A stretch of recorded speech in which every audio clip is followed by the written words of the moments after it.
Welcome back, everyone. It's the Bourbon Judge. Hey, we're back at it with Parker's Heritage. Whew! Parker's Heritage, the double barrel blend. Woo! All right, so this bad boy ended up on my top 10 of 2022 list in the number 2 spot, and it was honestly neck and neck with the number 1, the one that won out. But it was, I mean, they were right there. I love them both in different ways. So let's dive into this one. So first and foremost, when you think about Parker's Heritage Collection, this is actually the 16th edition of this brand, or this sub-brand, if you will. So the 16th edition or 16th release.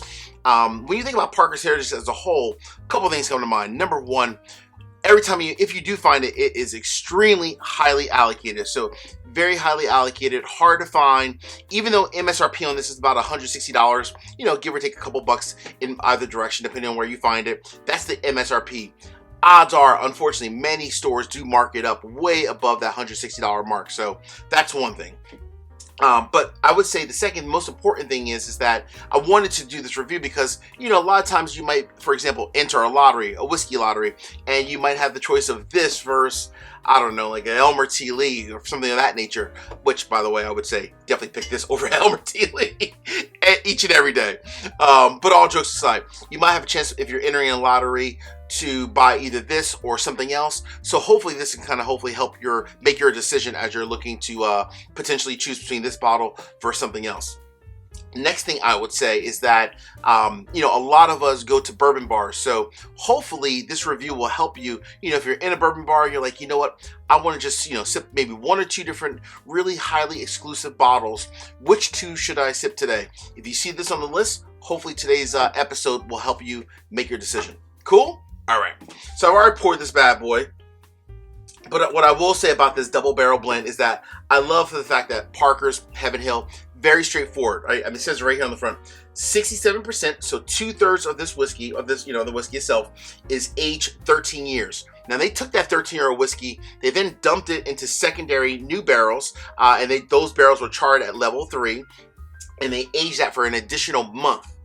Then they blended it with 15-year-old whiskey, so it's 2/3 13-year-old, and then which was double barreled, and then the other 1/3 of it, 33%, is 15-year-old whiskey. So you have a great combination of whiskey coming from Heaven Hill.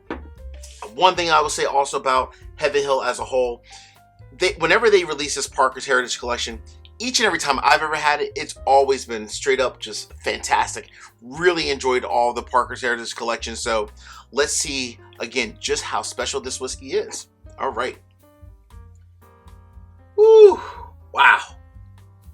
First and foremost, 132.2 proof. This is bringing some straight fire. Wow. That nose is so deep and rich. Damn, that's amazing, actually. Honestly, it really is. The nose is so deep and rich. My guess is, you know, I think Heaven Hill probably wanted to make sure that, you know, they're probably sending a statement, and the statement is saying, hey, Bart, in 1792, you're producing some really old whiskey, and obviously in this case, well, in the case of my number 1 with the Lucky 7 proprietor, selling it off, but at least you can produce it. Obviously, Buffalo Trace, B-Tac, George C. Stagg, you're producing some fantastic whiskey.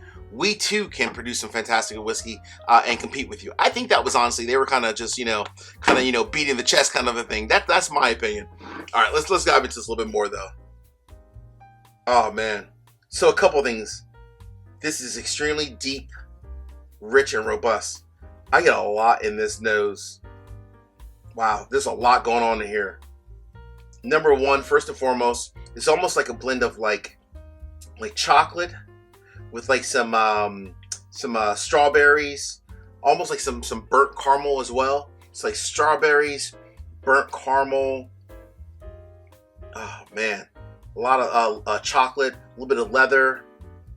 Obviously, you know, a blend of 13 to 15-year-old whiskey, so there's like very just deep notes of oak, very deep, not overpowering, but very deep notes as a whole. Very well rounded, I should say.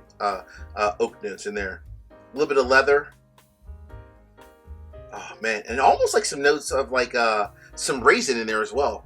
So tons of raisin, some leather, some burnt caramel.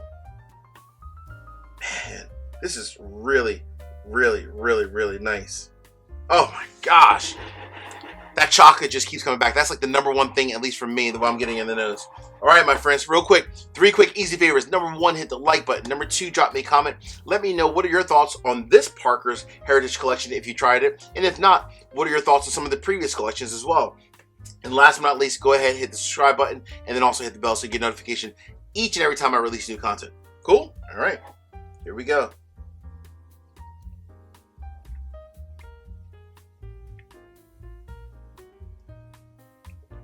Whew. Wow. Woo. All right. Woo. Definitely a very long finish. Coming in at 132.2. That has some fire, but I will say, even though it has some fire, it goes down very nice, long, but elegant as well. It's not extremely harsh, but it does remind you in the nose to the palate and even in the finish that it's bold and robust, but it goes down nice and long. I still feel it right now. Long, but it doesn't burn. That is a key difference. Extremely well-rounded. Let me get a little bit more.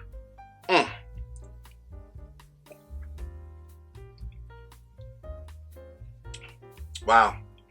That, the oak, like the peanut notes as well, the leather, the strawberry, the burnt caramel, the raisin notes as well. It's all blended in so well. It is literally, like, I would say one of the best bourbons out there, hands down. So the question is, Judge, if I see this for MSRP or even a little bit more than MSRP, should I buy it? As well as if I see it like in a bourbon bar, should I try a pour of it? The verdict, my friends, is in. Here's your verdict.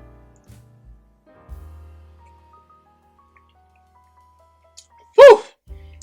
Hell yeah.